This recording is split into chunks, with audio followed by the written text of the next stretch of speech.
All right. Hello, everybody. Welcome back to another Steam game review. This is Zaxtorian.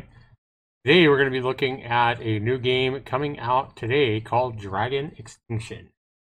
This game has not launched. Right now, it is hours away from launch. It looks like about 10 hours away from launch. And it does have single-player, co-op, partial controller support. You can see I already have some time put into it, and that is time I can save you watching this game. Now, the developer and publisher is Zypher Games, and we see that they have a number of titles under their name, including Dragon Extinction here. They have a VR coming out in 2021, and then they have some other titles that have come out as early as 2017, some VR games, etc. But nothing here pops out as like anything with positive reviews. And in fact, we look here at this one, barely over 50% positive reviews on a battle royale shooter with a twist. So a $10 title and using assets, zombie assets that I've seen in 100 other games. So now, guys, we get Dragon Extinction. I do want to go ahead and thank the developer Zypher Games for offering me a free evaluation key to this game. And from the trailer, guys, this looks like a pretty impressive little action RPG. We have dungeons, we have traps, we have all kinds of mobs, we have customization, and we have the ability to fight these mobs. Looks like a very cool little game. So, is Dragon Extinction worth whatever the price tag the developer is going to charge for this? I'm assuming he's going to charge $10 to $15 for this. We'll find out. I haven't seen how much he's going to charge for this. But let's go ahead and take a look at Dragon Extinction and find out if this game is a game I can recommend to you, or if this is another heavily reliant, or game heavily reliant on assets with no real beef underneath those assets. We'll be back right after this to check out Dragon Extinction, get my thoughts and early first impressions for right after this.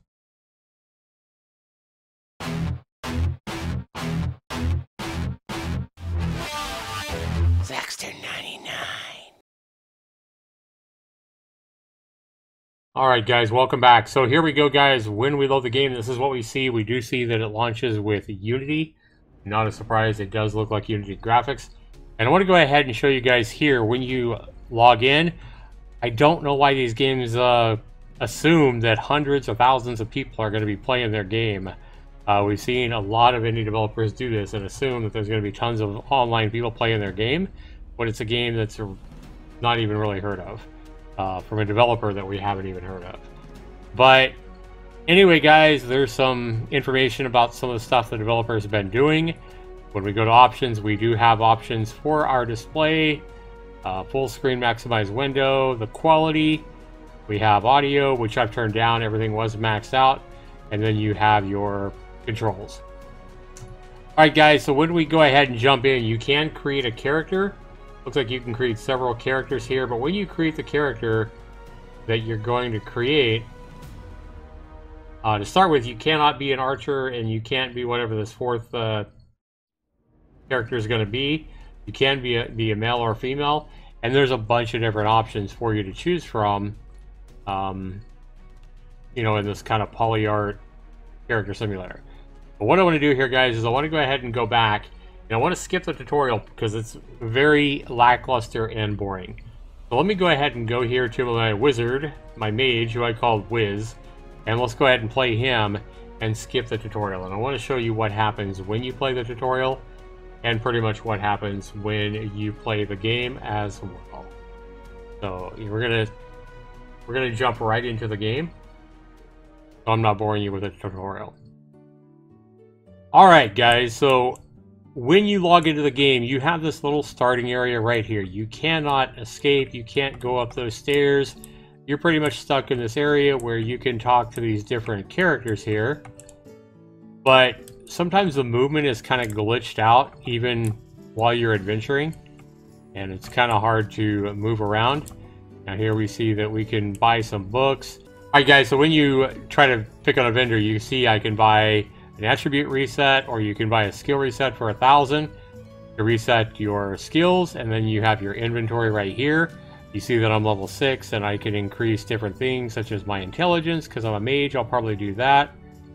And then you also have skills. I have skill points, so I can go ahead and pump some points into my Thunderbolt. Maybe I'll go ahead and get me an ice shard as well. And let's get a fireball as well. Let's pump some points into that fireball. Drag those spells down here to your hotbar, and then you can use them. So different ones have different effects. Deals basically ice damage, thunder damage, or fire damage. You also have water damage. You would think ice would like slow the movement down of the enemies, but no, it doesn't do that. And then at level 20, we get a cool spell, a fire tornado. And then you also have a healing spell you can learn at 10 to heal allies. This is for the multiplayer, I would assume. So you have several different NPCs that you can buy these different things from, and you can see this one is an ice buff. It costs 500, etc. And then you have a guard that you can't get past. You can't go up the stairs. I can buy some armor for 20 gold apiece. And so you really can't go anywhere. If I try to go through here, it doesn't let me. There's an invisible wall. You have this chest here that is going to be a storage, so you can, for your character and for shared, if you want to share your storage with other characters on your account. And then you come up to this billboard here, and this is where you would select your quest. So it's a little bit weird because it shows that there's one player online. That's me, I do believe. I can host or join a multiplayer game with my friends if I want to. I can set it to public or private. Let's just go ahead and host. We're just going to host one with myself.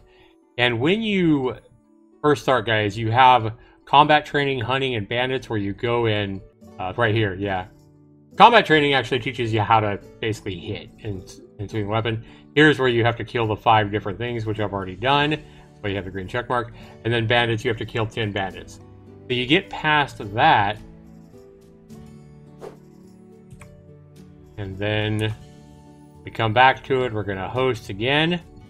And here, once you actually get past the tutorial, you have an option for going and killing a bunch more mobs. Goblin forces spotted in the desert are a threat to the kingdom. Shoot some animals. Water and chill. Easy dungeon, where you enter a procedurally generated dungeon and kill the boss and kill the enemies. Head back to the forest. So this game is basically a game of killing these different mobs over and over and over again to get rewards. And sadly, there is no story to this game. So I hate to say it, you know, when I requested this game, I kind of expected that the developer would have purchased all these assets that he purchased. And I can tell you right now from playing this game is 100% reliant on Unity assets for the gameplay that you experience. Now, I don't mind a developer going out and purchasing assets as long as they put those assets together in a workable game and they use their imagination and they make a game that's fun to play. Okay? And here we have a developer that has purchased a bunch of these assets and created a dungeon. However, these are all assets that he's purchased, and let's go ahead and light this guy up here. And the spell effects are pretty cool. You know, I can't knock what he's done with the spell effects. Some of these are pretty cool. I'm not hitting it because it's hitting the ground. There we go. Got to get closer. And pretty cool spell effects. But after you see these same spell effects, you know, several times, you can loot the characters and get the different stuff. But look at the AI, guys. This character, this mob, just stands there while I blast it to pieces and light it up. So the challenge is not here. There is no story to speak of, like I say. And this is what you got, guys. And this pretty much happens as well if you go outdoors and start killing bears and wolves and tigers and so forth. So now we have some zombies to kill. Again, another Unity asset placed in this RPG world. And again, the same UI. Yeah, exactly. So Berkey Bear is here in my live stream on Twitch and says, too bad there's not a story because the graphics don't look too bad. Yeah, he's purchased assets on the Unity store and he's made good use of them. He's put them to good effect here. The torches, the lighting, you know, the spell effects and everything like that all look really nice. He's got a radar up here. He's got, you know, these dungeons here, and then I guess this is a dead end. So we can't do anything here. Part of that procedural dungeon generation, and I did look on Unity. I did find a procedural dungeon generation asset. So chances are very high that he just purchased a, you know, an asset even to create the procedurally generated assets or dungeon that we're seeing here, including this trap right here. So if we're patient, we can get past this trap without cutting ourselves in half. Another weird thing about this game is the green bubble on the left is our health. I don't know why he decided to go with green rather than red, but it is what it is, and he's a developer, so I guess it's his choice. So here we can't get through because we have to find a key, it looks like. So we will go back, and I mean, this is kind of monotonous having to go back through the same trap that we just been through. But this is the most excitement you're going to have, guys, is going through these different level difficulties and going through these procedurally generated dungeons and just killing 0 AI mobs that will let you go and whack them down. So here we go again. And here we have some ore, it looks like, and we'll end up getting a key from one of these mobs in here. But here's the problem here, guys, is at least these guys are attacking me. So I could probably kill these guys just by M1ing them to death. In fact, it's a little bit more fun to M1 them, even if you're a mage. And you're probably going to do more damage per second by M1ing them because you don't have to wait for a cooldown by using your M1 attack. I'm not doing as much damage, but as you see, and I mean, this is just mashing your M1 button, and you can, you can also block like this. The music is nice, and the music does get more intense when you're fighting. So, like I say, I'm just really disappointed in this game because there is no storyline, and it just feels like the developer really had no imagination and just basically made a go fetch, go kill X amount of monsters. You don't have to have a pickaxe to mine this stuff, you just hit it with your base weapon. And as a warrior, I was...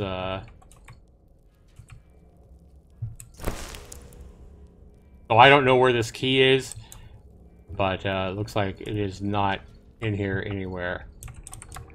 So maybe it'll let us go through and get the key now. Yeah, it looks like it's open now. It's not red anymore. We just wanted us to kill all the enemies again. Oh wow, quest failed. All right, so I did fall into the trap. How you doing, Sassy? What's going on? So guys, that's what you got, sadly. There is no storyline. There's a small, like I said, starting area here where you can buy and sell your loot. And, and then you go here, and you go to this billboard, and you can join other players, but you have, levels of difficulty here. But it's going to be the same thing every time you go through here. It's just going to be these... go kill 5 wolves, go kill 5 boars, these kind of quests. We can go into the forest and you get rewards, but what does it really matter to get this money and these rewards when there's no storyline? There's nothing interesting about this. This represents like the most boring part of any free MMO. This represents the most boring part of playing something like World of Warcraft. And we also see our corpse way over there in a dungeon. So again, we'll like these characters. Another problem here is the hitboxes are, and I guess maybe I'm too far away, I'm not sure. So he doesn't have any kind of indicator on your cursor or anything if you're like within range or not of your spells that I can see. There we go. But again, I just lit him up for 128 damage. And something is barking at us. Oh, it's right here. So we got a fox here. Foxes and wolves are aggressive. They will attack you. But again, I just lit this character here up for 128 damage, and he didn't even bother to charge me or attack me or do anything. And instead, he just stands there and gets lit up. So even this is not exciting because the AI is so terrible. You know, going and killing 5 bandits and 5 wolves and 5 boars and 5 moose, and then just doing the same thing over and over and over again up through level 50 or whatever until you're done. Like, yeah, you have some bosses in the dungeons that you can kill, but like I say, this is just really, really disappointing to me. Especially with all these assets this character or this developer has bought. I mean, he's got a nice enough looking world here, you know, and why he didn't think to create some kind of a story, some kind of a journey, some kind of a ultimate purpose for the player baffles me. So when we get out of this game, guys, that's really all you have. I mean, there's really nothing else here. And I feel like this isn't an asset, you know, this isn't an asset reliant mess. Sloppy mess, as I call them sometimes. But what this is a very heavy asset reliant RPG game made by a developer who I guess believes that the assets are so pretty and so nice that you're just going to be in awe of his amazing game. Sadly, that isn't the case for me. And when you go to the community hub, guys, I did see this after I played the game. In the discussions, we have somebody back on October 14th that just a couple of days ago, or no, back a couple weeks ago on October 3rd, that said, why are you using Unity stored assets for the characters? Not just for the characters, pretty much everything in this game is an asset purchased off Unity. The developer responds that he's not an artist, he can't afford an artist yet, which is the reality for many small indie developers that don't have an artist working for free, and I can certainly understand that. Okay, so I don't mind, again, I don't mind a developer purchasing pre-made assets with the understanding that your game's probably going to look like 50 other games, as this one does. I've seen these assets in lots of other games already. So if you are going to use assets, you have to use your imagination, you have to be creative, and you have to make something awesome as far as gameplay. Having your assets in there with like 0 to little AI, and nothing but fetch quests or kill X amount of this quest, like the most boring quest in any, you know, online MMORPG, is monotonous. It's a grind, and there doesn't seem to be any ultimate purpose to this game. Yeah, I can play with my friends, but why would I want to get a friend to play this game with me, to buy this game with me, and play this completely boring, monotonous asset mess of a game? And I call it an asset mess because it really is. There's a lot of bugs. When you swing, a lot of times it feels like your weapon goes right through the enemy. There are some times when hits do feel solid, but most of the time you're swinging around mindlessly with the M1 button and watching your weapon go right through the creature or the enemy that you're trying to hit. So I can certainly understand that, you know, you can't purchase these. I mean, you can't make these assets yourself, so you purchase them. And this is exactly why I haven't went into 3D game development myself. This guy here says, hey, so it's just a lack of relevant skills and basically a placeholder. And if that's the case, then I suppose that's fine. I've just seen a lot of asset flips using those same assets, as have I. So seeing new games using them always makes me suspicious. And the developer says, first of all, there's nothing wrong with using pre-made assets as long as you put effort into the game and have other relevant skills. Honestly, seems debatable if you consider a game an asset flip, even if we're only a few months spent on it. And that's what I have a problem with here is this developer. This developer goes on to say that he's been working on this game for nearly 2 years, and that he went, and a lot of times he would only take 2 short breaks every single day, 7 days a week, putting up to 16 hours per day into the game for 2 years. This is where I shake my head in absolute disbelief at this developer. To this developer, I can tell you that if you spent 2 years on the product that you have right now and spent 14, 16 hours a day on what you have, you know nothing about game development. Absolutely nothing. Okay? And I am not trying to sting this developer, but what I'm saying is I'm calling him out. I do not believe that he has that many hours in what he has. What he has is a bunch of assets purchased off the store. And there is some effort put in here. Yes, there's, he created a world. He did create the starting area. He did create, these fetch and go quests, or these go kill 10 mob quests or whatever.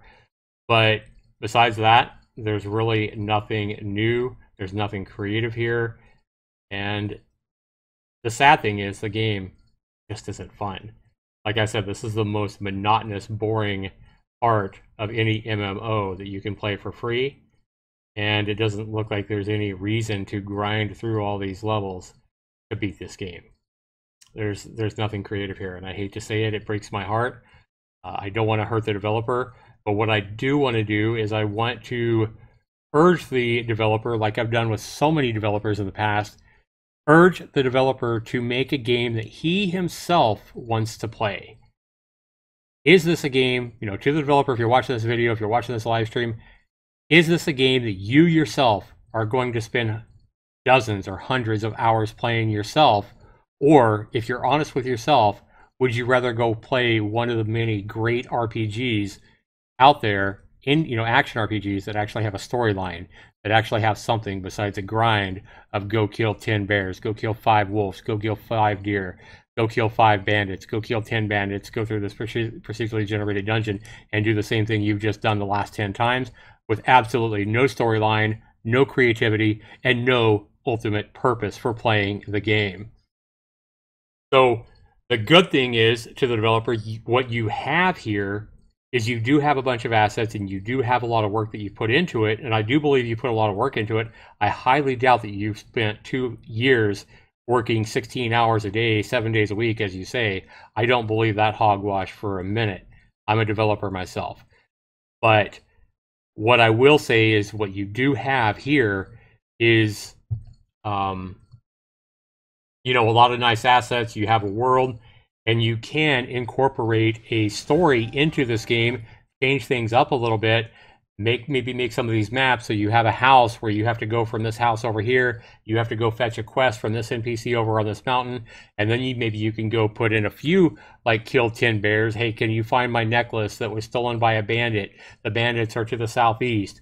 Like so many other RPGs, where the player actually feels like they're doing something, like they're in a living, breathing world, not just going back to the starting area every time and then going and doing these really monotonous, boring quests for no reason whatsoever. Change your game up, even if it takes you another 2 years. Put in a starting home for the player instead of that starting area that you have. Make the player feel like they have a home. Make the player feel like they have a purpose. Give them different quests, like so many other RPGs do. Hey, go up and search this house. Go up and search this dungeon. Go up and search these ruins over here. Maybe make your map a little bit bigger. Give the player a purpose for playing. Give them an adventure. Give them a storyline to follow. Not just these fetch and kill quests over and over and over and over and over and over again until the end of the game. They can also add the start area where there's a house, and decorating your own house would be something. That's a good idea. The hit point amount is ridiculous. No low-level baddie is going to have over 512 hit points for a proper RPG. Yeah, some of my viewers bringing up great points here. Yeah, it has no storyline. There are no quests. It doesn't look like at all. It's just nothing but go through this procedurally generated dungeons, fight the boss, get out. And even for the first level boss area inside the dungeon, it wasn't a real boss. All it was spawning, I think it was 12 of the same mob that I'd already fought. It traps you in a really small area, and they just spawn 12 of those blue things all around you. And so they try to make the the developer tried to make the challenge by spawning 12 of these assets in a really small area and make it almost impossible to escape, impossible to kite because you don't have enough room. And it's really no boss. It's just spawning a whole bunch of your assets in the same small area. So very disappointing game from what I've experienced so far. If I'm wrong, if there is some storyline that pumps out as you play more, I would be more than happy to make another video and show the error of my judgment, of my quick judgment. But again, I do this like I do all the other games. This review is just an early, a first impressions review based on the first, 20, 30 minutes of coverage. And as you can see, I already have an hour into this game, and sadly, I am not impressed at all. This is a game way too heavily reliant on assets and way too low on enemy AI, way too low on what looks to be a zero storyline, and way too low on creativity, and sadly, way too low on effort, because I'm not seeing the effort. I'm certainly not seeing the imagination or the creativity in Dragon Extinction. If I had to give this game a score, I don't even know how much this game's going to cost. I'm assuming it's going to be around $15, but my score for this game would be about a 5 to 10%. So definitely a not recommend. And Dragon Extinction, sadly, makes my miss video. So this is a big time miss. And to the developer, again, I urge you to make a game that you honestly love to play yourself. I highly doubt that any of the games that you've made so far, including this one, are games that you would rather play over other games in the same genre or the same type of game. Anyway, guys, my score on Dragon Extinction, I'll go ahead and be generous and give this game a 10% out of 100. But it's just not any fun, guys. If you get a friend to play with you, you're probably not a very good friend, because you're going to put them through a bore fest of grinding enemy mobs over and over and over again as well, when you guys could be playing a really good game out there instead of this uncreative, low effort, asset reliant mess. 10% is my score, guys, and yet another missed game. Thanks so much for watching, everybody, and to the developer, think long and hard about your next game. Think long and hard about why you're buying these assets and why you're spending all this time that you are spending making games that are this little fun. Make a game that you want to play. That's my message to you. Thanks so much for watching, everybody. This has been Zaxtorian.